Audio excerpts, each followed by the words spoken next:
Hello and welcome to my world of crochet.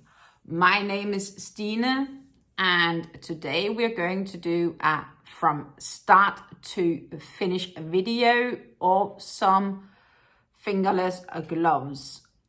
I'm going to use the same yarn that I've used for the Greta Barrett here and the Dreams and Shine scarf, so that I can have a full matching winter set. This means that I'm going to use this lovely ice yarns, which is the Ice Yarns Universe, and it contains 19% wool, 11% of acrylic, and 70% polyamide. These skeins are 100 grams each, and they come with a 230 meters of yarn. The recommended hook size for these is 4.5 to 5 millimeters normally, and it's classified a medium weight. So I would say that's probably pretty close to a 4-weight yarn here. This yarn can be washed also at 30 degrees Celsius, which is nice. So, it's just nice to be able to machine wash stuff. So that's a lovely yarn, of course, I'm going to be using so that it's all be able to match. And I did spend some time researching fingerless gloves patterns because I have an idea of what I want, but also it needs to be able to somehow match the yarn. And I went through several patterns on various websites. And in the end, the pattern that really spoke to me most was a pattern that I found on Ravelry by the Yarnivore UK, and of course this is going to be the Dragon Scale Gloves. So this is a pattern I found. I even printed it out, and I've also, for easiness for you guys, I'm linking to it here down in the description box below. The only challenge I have is that the pattern calls for a 3.5 millimeter crochet hook, and when I do use a 3.5 millimeter hook with this yarn, it's way too tight. So I'm going to see if the 4.5 millimeter hook will work together with this pattern and this yarn, and still give me about the same gauge what is needed, at least for my hands. And the Yarnivore UK really nicely described in this pattern on how to measure it, the measure of the glove as how you get on, so that you know if it's going to fit you, which is kind of going to be pretty relevant. So the pattern itself contains of double crochets, crocodile stitches, slip stitches, chain stitches, and then the front and back post double crochets. That's the only stitches I need to be able to do to be able to make these gloves. So that's basically what I will be doing, and I will be spending some time looking into, of course, making the crocodile stitch, because for me that's going to be a brand new stitch. As mentioned, I will be using my Prim 4.5 millimeter hook to crochet with this ice yarn, and I've already gone ahead and done the starting foundation round of 36 chains, and then joined them in a round with a slip stitch, which basically looks like this. So now I'm going to just slide it on my hand, because this is basically the size it will have, and it does have some size, but it's not too tight. It's a comfortable fit. So I do believe that it's very possible indeed to crochet this pattern with this yarn and with the 4.5 millimeter hook, even though that the patterns call for a 3.5 millimeter hook and some different yarn. So that's absolutely perfect, of course, for me. And that means that I will continue, and of course I will do a few more fittings to ensure that it is indeed the right size of what I wanted. But the following round is basically now going to be adding 6 double crochets and 6 V stitches.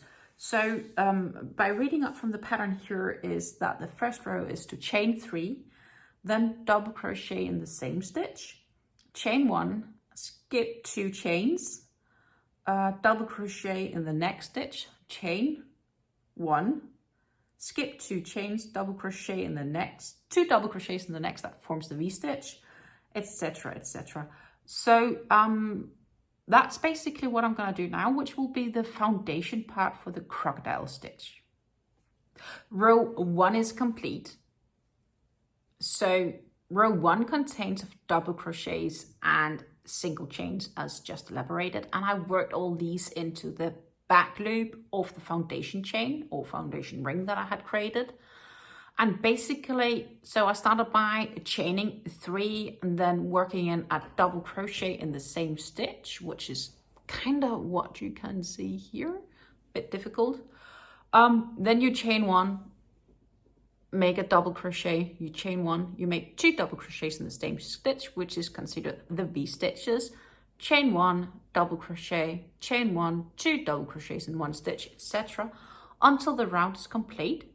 And then for the very last, after the very last double crochet, you are having 2 chains left in the foundation ring, and then you're basically slip stitching into the top of the 3rd chain of the original start of the round. So taking on the work now would basically make it kind of look like this, which is, as mentioned, a really nice fit. It's not too loose, it's not too tight. So even though it's not the yarn and it's not the right crochet hook recommended for this pattern, it's working out absolutely perfectly. The next step is to enter the first row of the crocodile stitches, and I'm doing that by chaining 3. And when I chain 3, then I will start to work in 4 double crochets, like downwards the line of that very first chain 3 that I made in the previous round. So chain 3, work down 4 double crochets around that chain. Then you chain 1 to kind of make a turn.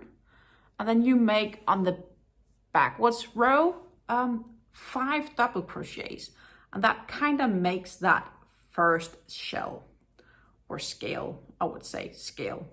So that would be 1 full crocodile stitch.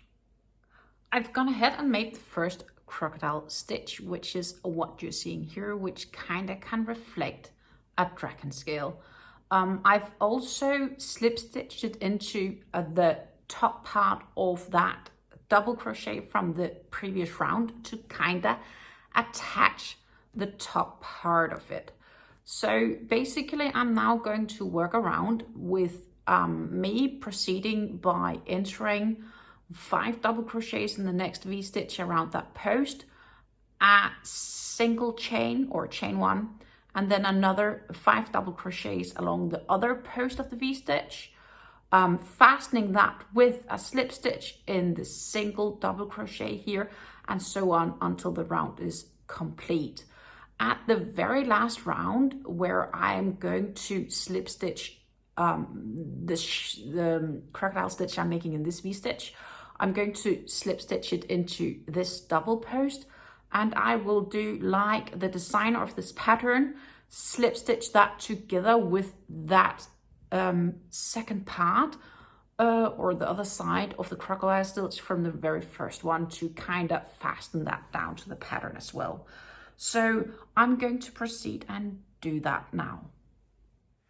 Round 2 is now complete, which is the first round of crocodile stitches, and we have a total of 6 crocodile stitches in the whole round.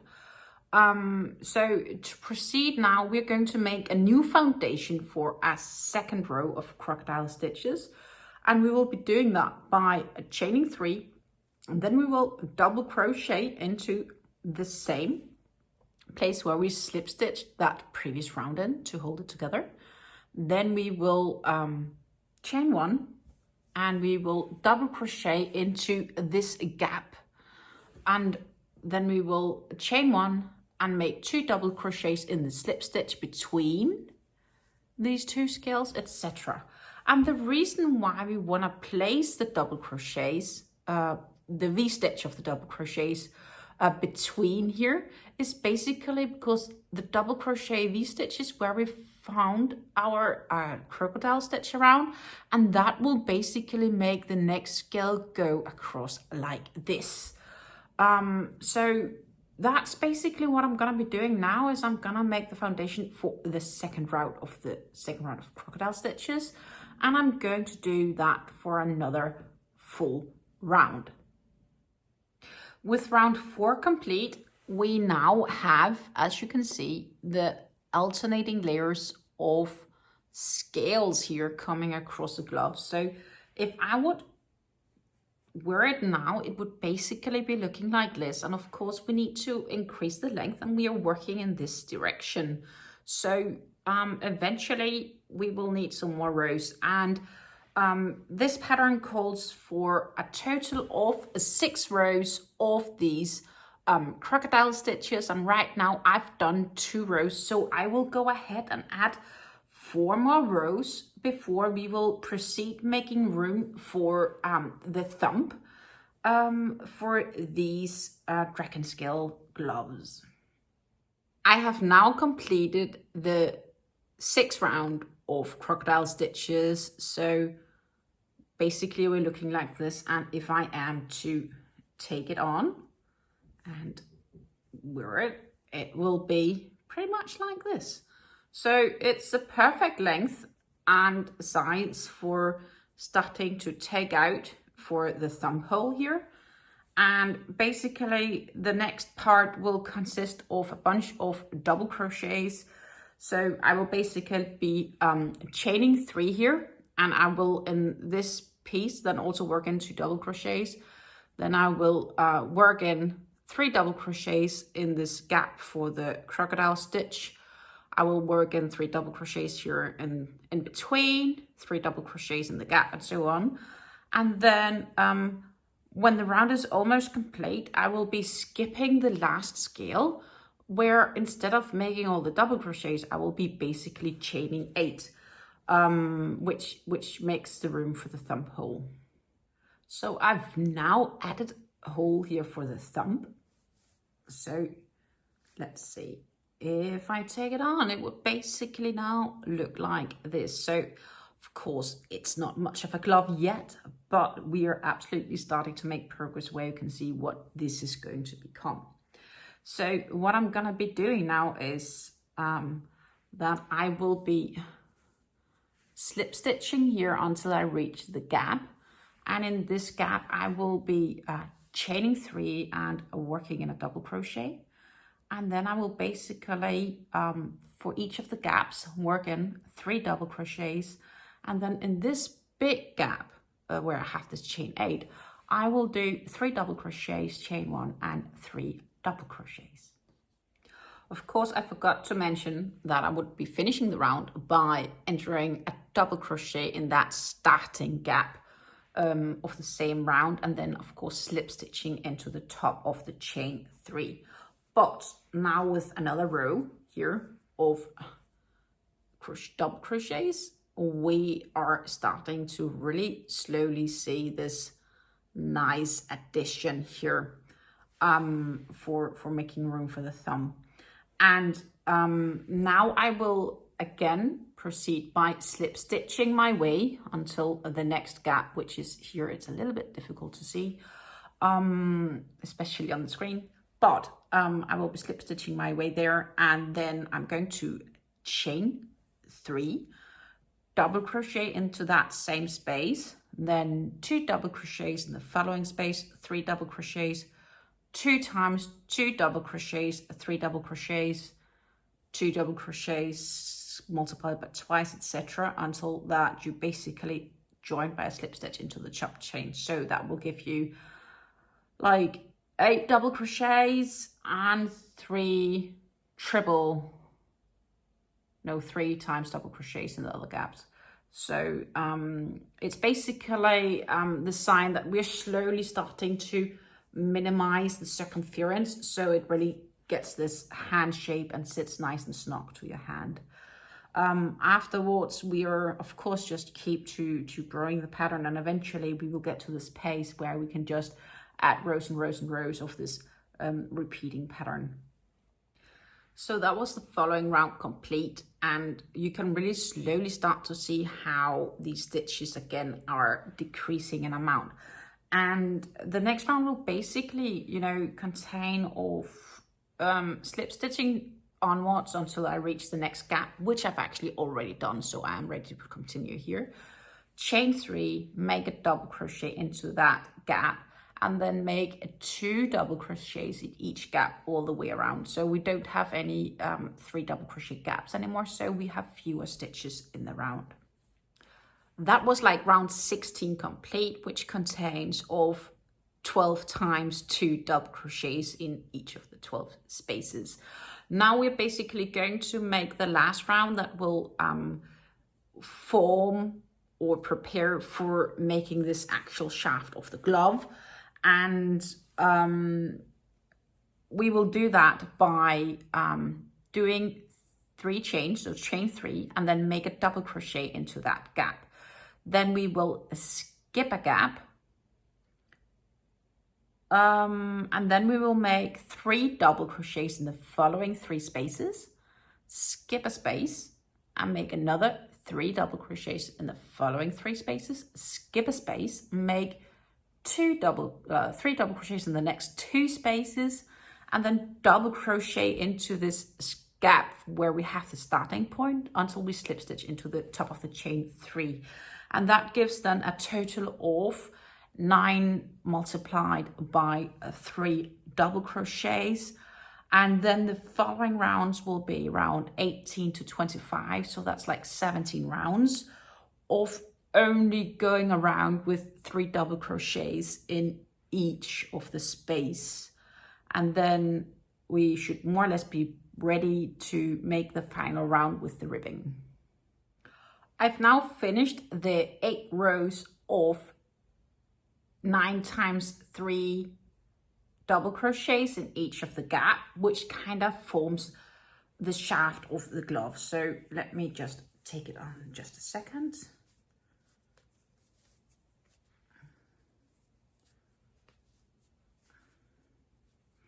And now it basically looks like this, and it's very nice and solid. It's a really, really nice fit. It's not too tight. It's in many aspects just perfect. So the next process is of course to add the final ribbing on top, and to prepare for that we will first make a round of only double crochet. So basically in each of the stitches here, in each of the stitches all the way around, we will work in at double crochet, and then we will proceed until the ribbing. So I've now ended the full round of only double crochets, and of course I started that round with a chain 3, I forgot to mention. And now it's time for the final round and the ribbing here, which is basically going to be a chain 3, and then we are going to work in a double crochet in the front of the pole, then double crochet back pole, double crochet front pole, etc. Of these previous round of double crochets, because that will actually create this sort of ribbing effect, because you get them not aligned, unaligned basically, and you will see the ribbing effect of the glove. And then once that's complete, it's only a question of finishing the work. So pull the threads through that final loop and weave in the winds, and then of course make a copy so that I have 2. So you know, a pair of gloves is 2 gloves, and then I'm pretty much done. I have now finished the fingerless Dragon Scale glove here. And if you're looking closely up here in the top, you can actually slightly get an idea of this rib pattern that's created by alternating the front post, back post, double crochet in the previous round. Of course, in the posts of the double crochets from the previous rounds is what I meant. And this alternating the front post, back post basically creates this offset stitches that does create this sense of a rib pattern. Let me just take on this glove for you guys so that you can see how it looks like when it is on me. And this is the final result. Lovely, absolutely lovely. You can see how the crocodile stitches create this Dragon Scale feeling effect. I can even wear my watch underneath without any issues. And of course, I've already gone ahead to finish the matching glove that's going to go on the other hand. So I do have a fully matching pair. Let me just show you how this looks now. This is great for basically anything that helps you keeping your wrists warm, your hands warm. It keeps your fingers free to do whatever you need. So I can use these like when I'm working from home and it's chilly in the winter. I can still keep my wrists warm and my hands warm while able to type on the computer. And you know, it's also perfect for outdoors. They are really versatile, and I'm really happy that I made myself this pair of fingerless gloves. Of course, it's having these Dragon scales, it does add some filling here on the inside, so one can of course debate if it's more for less than fancy to create maybe only part Dragon scale pattern, but honestly it's not something that I've given a lot of deep thought yet. It's again, maybe, who knows, you can keep developing patterns to adapt and fit whatever needs you have. One thing is for sure, I'm very happy that the Yarnivore UK had this free pattern link on Ravelry, and you will find all the links you need if you want to make something similar in the description box down below, where you will also find links for other videos, Instagram, etc. And of course, if you like this video, do not forget to like it. And if you aren't subscribed, if you aren't subscribed already to my channel, do not forget to subscribe and ring the little bell so that you get notified whenever I do post new videos. Of these videos can be anything from a yarn talks to from start to finish tutorials, yarn hauls, and so much more. So I would like to wish you a very great day and happy crafting until we meet again. Bye.